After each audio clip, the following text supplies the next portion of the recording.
Welcome to the Kids Ministry Leader Podcast, a conversation designed to encourage, equip, and inspire kids ministry leaders from churches of all sizes, large, small, urban, rural. We want to make sure that kids ministry leaders have great tools that they can use to reach children with the gospel of Jesus Christ. We're here today. My name's Scott Murish, and I've got my hosts with me. I'm Trisha Murish. And Michaela Risk. And we're so glad that you're here. So I'm just going to hand it over to Michaela. Yeah, so our special guest today that we're really excited to introduce you to is Bailey Meyer, and she is the kids pastor at the multi-site campus of a church in Chaska, Minnesota. So Bailey, do you want to say hi to everybody?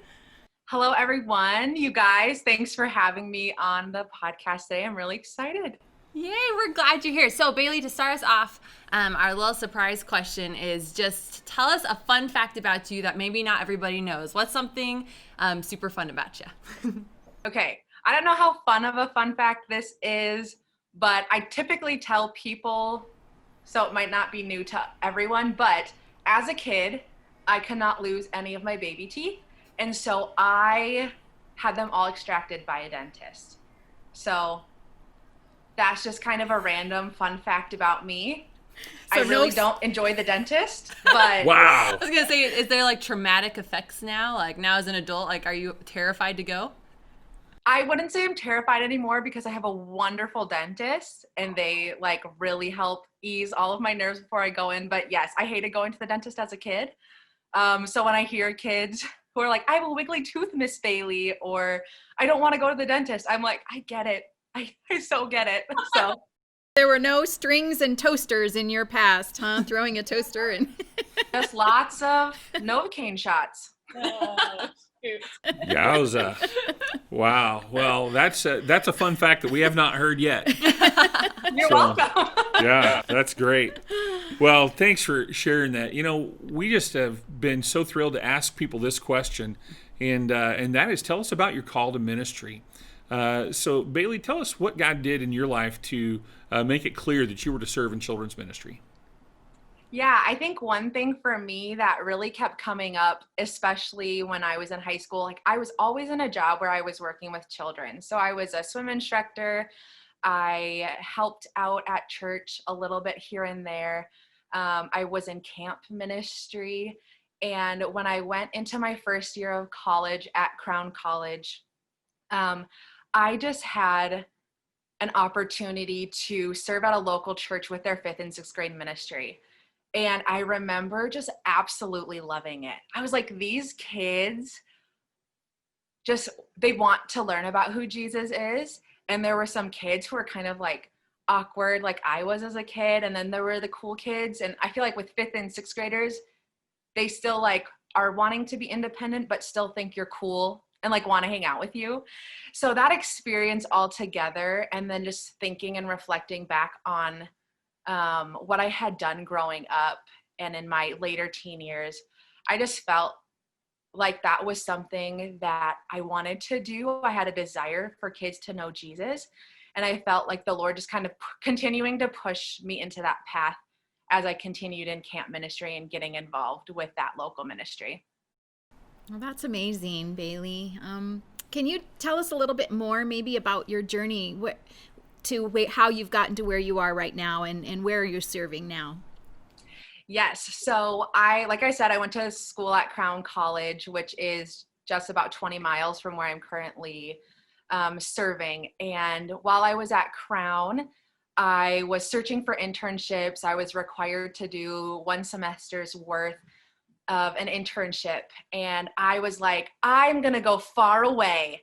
I am going to go, and I applied for an internship out in Oregon, and the Lord slammed that door closed pretty quickly.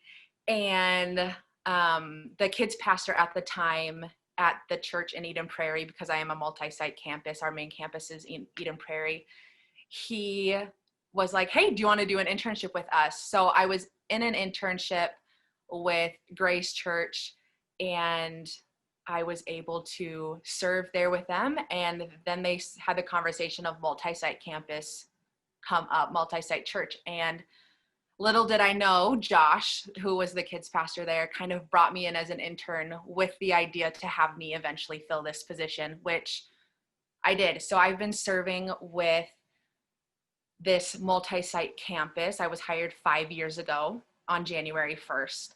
So it's been a roller coaster. It's been a lot of fun. So I currently serve at a church with pre-COVID, we were about 500 with about 125 kids on Sunday mornings. So yeah, that's a little bit about where I'm at now.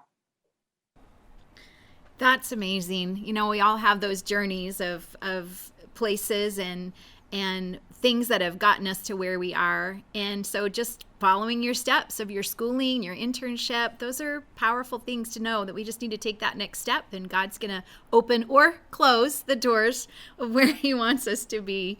That's really amazing. And I love that you had your children's pastor, like that was his goal, is to train you up. Yeah. And so that's what God calls us to do, is to really to train up those people to replace ourselves. Mm-hmm. So that's great that you're a great example of that, Bailey.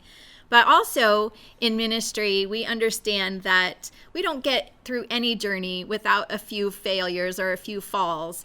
And so we would just love it if you could just share something with us that you've learned from, or a struggle in ministry that, you know, maybe you wish hadn't happened, but now that it has, you know, you're going to move forward and be able to learn from that. Yeah. So I think I could have a long list of failures to share with you guys. And as I was thinking about it, the Lord just kept pressing on my heart, talking about my calling. I think for a long time, I questioned what everyone else had to say about my calling instead of listening to what the Lord did and what he had called me to. And so when I think about failure, I think sometimes a lot of my failures came out of my questioning of like, oh, well, that parent got upset at me, because I think a lot of times we can fail in relationships simply because we don't meet our own expectations. We don't meet the expectations of someone else, our boss. You know, I've had programs fail. I've had terrible conversations with people. I've had damaged relationships.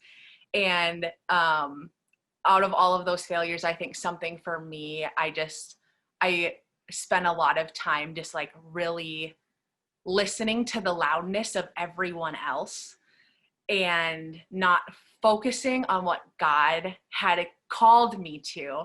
And if you're listening to this, I'm a younger person, so I do not have a ton of ministry years of experience, but I think that that's just something that I personally have just like wrestled through with failure. I'm like, it is okay to fail, but tuning out, not necessarily all of the, you know, positives, negatives, like having all those voices yelling at you, just focusing on God. What has he called me to today? How can I faithfully serve him?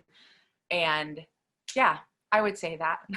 I don't know if that answered your question. Yeah, I think it definitely did. And it's so relatable to fellow young ministry leaders out there as well that are dealing with kids, because I think so many times you're trying, like you were saying, to live up to other people's expectations, when really we really just need to focus on what God's saying specifically to us, and to almost like that radio, like tuning in, like, God, what are you telling me? And oh, I got this feedback today from a parent or from my boss, and God, would you correct my heart and my posture, keep me humble before you, because you're who I'm serving. So I think that's totally really relatable, and yeah, thanks for sharing about that. So then on the flip side, can you brag on God for a moment and share a ministry win? What's something that you're rejoicing and celebrating over that's happened during ministry? Yeah, I think one of my biggest ministry wins that I have felt is, I'll share two. I think when families get excited about parenting their children and discipling their children for the Lord, that really gets me excited. And so I'm really passionate about making sure parents are equipped. So we've had lots of great resources go out, but then just hearing from the parents like, hey, we loved that resource. hey, this is what my kid was struggling, and they started singing scripture that they learned at Awana, or they, recited back this to me. I love hearing those. Those to me are like those little wins that make everything worth it, the hard days worth it. And then I think just another win for me personally, as I've seen this ministry grow, we launched our Wednesday nights for the first time a few years ago, and we had about between 50 and 75 kids come, and we meet at a high school, like we're multi-site. And so the next year I was like, okay, God, like maybe if we can just get 100 kids this year.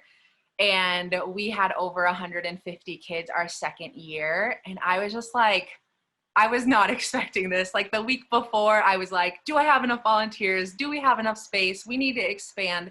And it was just amazing to see how God, like, I was like, maybe we can just grow a little bit. And he's like, hold up a second. Like, I'm going to make this really big, and you're going to impact a lot more people than you think, a lot more kids, and a lot more families. And it's been really exciting just to see how our kids are like, Miss Bailey, I want to invite a friend. Like, when is our invite a friend night? I like have 4 people at school that I want to bring. And so that's been really just neat to see how the Lord has broadened our Wednesday night activities, because there aren't a lot of churches in my specific area that do that. Well, the proof is in the fact that kids have said that they want to invite their friends. You've struck a nerve, or you've struck a chord that is a huge win when the kids are just like begging, Mom, can I please bring guests? That's magic. So great job, Bailey. You have done well. You've done very well. Well, one of the challenges that we're faced with right now is ministering in the time of COVID. And so I'd love to hear the stories of what you've done and what you're planning to do in the future to continue to minister to your families. Yeah, COVID has been a wild ride, to say the least. And I think when COVID started, I had to position my brain into kind of 3 ways of thinking, or into 3 people groups. And so when I am thinking about ministering to our families, I have to remember the families who might not think COVID is a big deal, and they're going to be really willing to do a lot of the activities that we have and really be open to a lot of things. There's going to be the middle families who might try to come to church and who are, yep, we'll wear our masks, we'll do what we can. And then there's going to be the families who are still choosing to worship at home, and who are still maybe scared of what the virus is doing to our community and to our world. And so as I've thought about that, it's really been interesting. So when we first started off with COVID, my team and my staff made it a priority to call every single family on our roster. So we made calls for a couple weeks, just touching base with people like, do you have what you need financially? Do you have what you need spiritually? Like, how can we support you? How can we pray for you? And I think that was really impactful. And I kind of continued that with text messages and different things like that as we went on, because it would be hard to call people every couple weeks for a long period of time. And we did fun things for the kids. We did these little backpacks that we just put some fun activities in there for them. And then we delivered them to all of the families. We dropped them off at their houses. We had teams of people, and they just did it. And it was amazing. We have been, as a church, meeting in person with capacity limits and everything since May 31st. And then we relaunched our kids ministry with like a soft launch in August, and then like full gear in September, which has been really good. We have all of our room limits. We've done a lot more cleaning and all of those different things, but it's been really effective. And then we made a slight pivot for Wednesday nights. So we used to meet every Wednesday night from September until April with those natural holiday breaks. But this year, after just a lot of thought and consideration, we decided to do 2 9-week chunks. So we had a session of 9 weeks in the fall, and we have our second session coming up at the end of January that will go until spring break. And so when I presented the idea to families, they were like, yeah, like that idea sounds amazing. Why haven't we thought of that before? Because I was very on the edge about it. But our first 9 weeks was a huge success, and I'm excited to see what our families thought of that break. And while they were home, we provided some at-home discipleship tools for them to use. So we had some Advent curriculum sent out to them and just kind of gave them January. Wow. Wait. For January, we have them just resting and just kind of getting prepared for our next 9 weeks. Well, that's some real creative use of the thought of packaging your ministry in those short 9-week sessions. It also is really powerful to be able to say to your volunteer teams, you're not committing for from here until Jesus comes. Yeah. We're gonna really give you this great session of 9 weeks. Man, Bailey, I hope our listeners grab hold of some of these ideas and adapt them to their own communities and their own churches. I think you're going to get a lot of hits on this. Way to go. And I'm glad that you're being creative. Mm-hmm. Yeah. So, well, we are excited to be able to share ideas with our listeners, but also it's really practical to have a few resources. So we'd like for you to share, what's your go-to resource? Do you have a website or a curriculum that you use, or maybe a book or something personal growth or ministry-wise? What is something you can share with us? Yeah, so since I've been on staff with Grace, we have been using curriculum. It's called the Gospel Story Curriculum. It's by Marty Makowski, and I personally just really love it. Every lesson from Old Testament to New Testament points to Jesus, which is huge for me, especially with those Old Testament lessons, which can be a little bit harder to navigate. And I've just really appreciated the format. It's really easy for my teachers to use. They get it in advance. They can take the time that they would like to prep for it. And all of my teachers kind of prep differently. So yeah, I personally, that's the curriculum I love.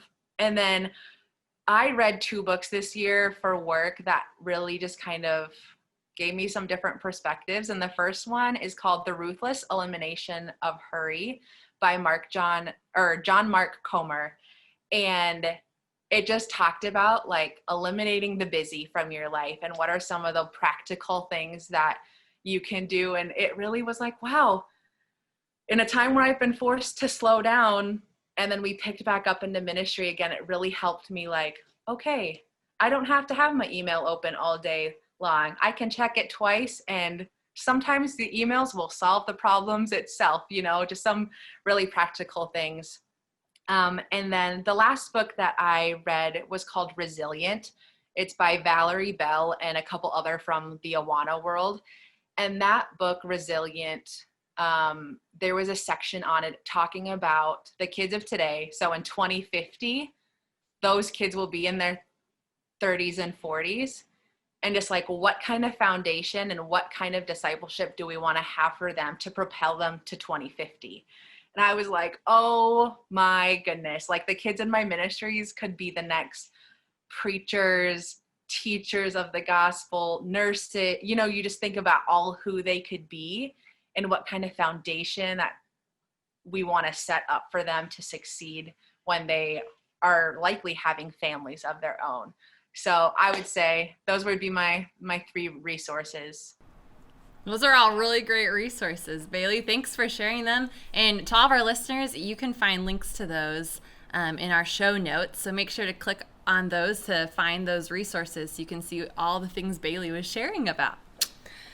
So Bailey, if you were given the opportunity to start a brand new children's ministry, you're going somewhere and starting it from scratch, what are the first couple of things you would do to launch that ministry?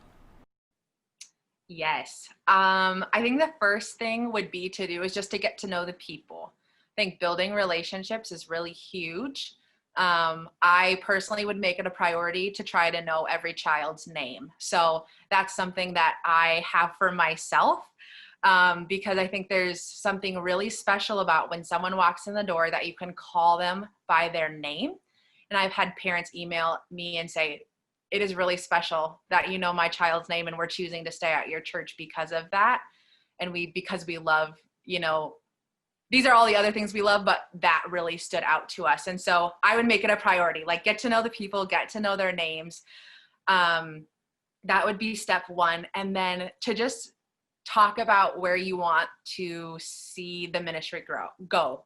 So vision casting, like I'd want to be talking to as many people to get them excited about what kids ministry is. Cause I think sometimes people are like, oh, I just have to go sit in the class and that's all I'm going to do, right? And you're like, no, you get to disciple this generation, the future church leaders, the future kids that are going to be, just little world changers. And so I would be really intentional about just casting that vision, sharing with people about what kids ministry is and how they can be involved, because there are so many different things people can do to serve kids ministry. Like if you don't like to serve with kids, but you're really passionate about serving and making crafts, I would love for you to make crafts, so just getting people to talk about that. And then I would say another thing is like, what kind of environment do you have to work with? So like I said, I am at a high school, and so it's like lockers and classrooms and things like that. And so I would spend some time just like thinking about, is this environment going to be a place where kids can authentically worship? Is it going to be safe? Are they going to have fun? Are they going to learn about Jesus? Those would be some of my priorities. And then two, just really connecting with the parents. I think the church is a great partner, but we're not supposed to do all of that discipleship for the parents, but with the parents. And so making sure that we have a structure in place to make sure that they can learn and grow and develop as parents, and to have confidence that like God chose you to be your parents, the parents of your children. And so you can do it with his help, and here's how. So those would be some of my focuses. I think those are so powerful, Bailey. It's like so important. Communication, connection. That just seems like it's been a thread throughout ministry with kids, is connection, not just with the children, but with their parents too. And knowing a child's name is, I work with young parents as well, and I often tell them that, the first gift that you give your child is their name, and it's going to last for their life. And so if you know that is so powerful, so that they feel known and that they belong. And I think it's so significant that God says, he knows our name. He knows everything about us, and he sees us wherever we are. So I just love that. Thank you for sharing those practical ways and some of the things that you would go back and do to launch another ministry. That's beautiful. And I know people are going to want to find you. They're going to say, hey, where is this amazing young lady? And how do we find you online? Yes. So I have Facebook. I do have Instagram. Michaela would know I don't post a lot. I'm working on it. I'm trying to do better. But also my email is a great way to get a hold of me, because I'm on it a lot during the week. So yeah, I can be found any of those places.